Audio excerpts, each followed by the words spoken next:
Alors, je suis revenu ici, c'est un merisier que j'avais trouvé il y a quelques jours. Entre temps il a neigé, donc pas facile. Je venais pour vous montrer comment est-ce qu'on prélève l'écorce de merisier. Le merisier, c'est l'équivalent sauvage du cerisier en fait. C'est une écorce assez proche. Si on regarde au niveau de l'écorce, c'est une écorce sombre qui a des stries horizontaux. Bon là ils sont verticaux puisque l'arbre est couché, mais des stries horizontaux un peu plus sombres comme ça. Voilà, donc c'est assez facile à reconnaître. Il n'y en a pas 36 des arbres sauvages ou dans la forêt qui sont comme ça.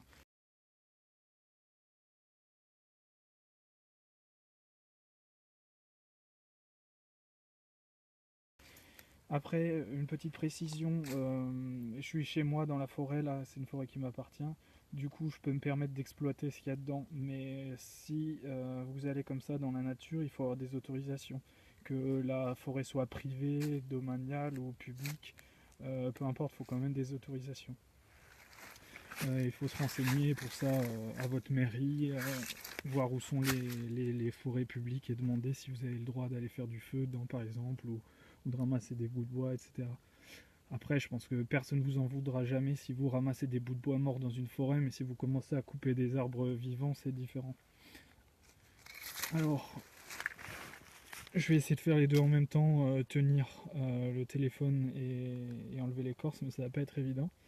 Là-bas j'ai ma serpe qui va me servir un peu à décoller l'écorce, et ici j'ai une scie courbée, alors peu importe, vous pouvez prendre tout à fait une scie normale. J'ai déjà fait la dernière fois des entailles là du coup pour prélever un bout d'écorce, et je vais recommencer ici. Là je prends un plus petit bout, ça sera plus facile à décoller pour l'exemple. Donc il faut sectionner l'écorce. Ah ouais, mais ça va trembler. Je sais pas comment je peux faire.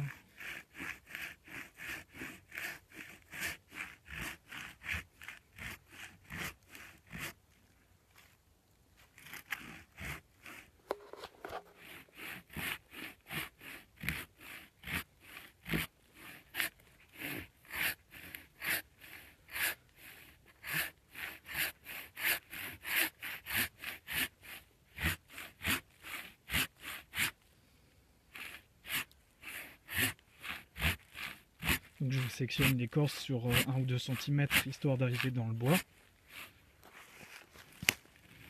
Il faut le faire sur la plus grosse partie possible du tronc. De l'autre côté ça sera plus dur forcément.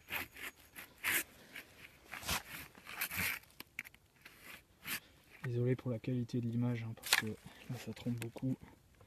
Mais vu que j'ai pas de cadreur, j'ai pas de trépied.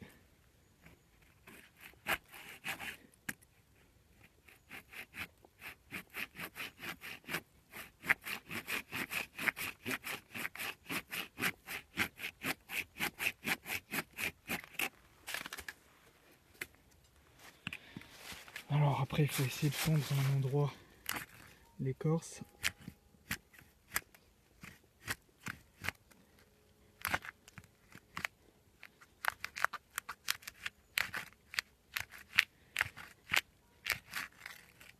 Là l'arbre est tombé il n'y a pas très longtemps, mais il y a quand même déjà un début de pourriture en dessous de l'écorce, donc c'est assez facile à décoller quand même. Sur des arbres qui viennent de tomber 2 ou 3 jours avant, c'est quasiment impossible à faire si vous n'êtes pas en montée de sève.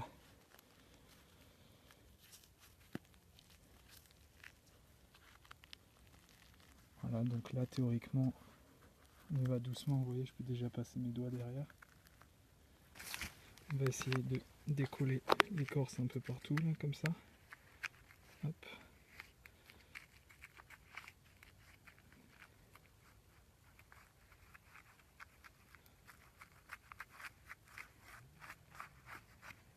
Alors là on est décollé sur toute la longueur. Vous avouerez qu'à une main c'est vraiment pas facile.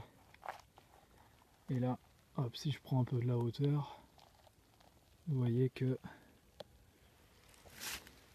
l'écorce se détache toute seule.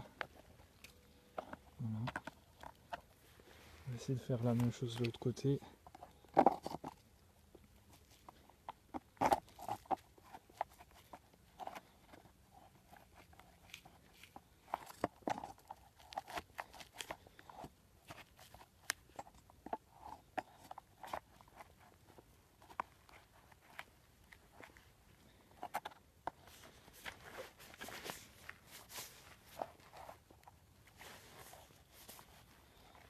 je décolle.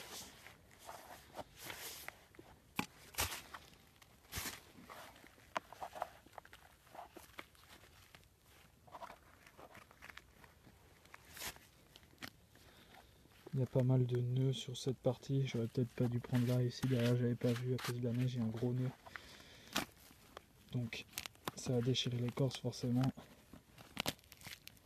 Vous voyez ici après on obtient ça. Donc ça c'est très souple. Et en même temps dès que ça sèche ça devient très rigide. Donc ça va être super pour la confection de pots un petit peu rustiques. Voilà.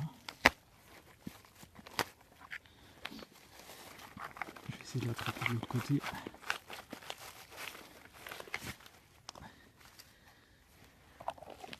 Donc on va compléter ici. Ici aussi il y avait un nœud.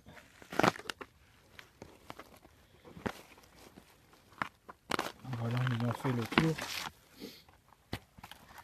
j'ai abouti à une lanière d'écorce. On voit bien que si après, l'écorce est très très souple. Donc si on l'applique comme ça, vous voyez, ça va faire des... Si on les tresse, si on les colle, ça va faire aisément des petits récipients auxquels on peut faire des couvercles, des fonds, voilà. C'est assez beau moi je trouve en plus. Belle couleur d'écorce à l'intérieur. Très facile à prélever, très facile à travailler. À plus.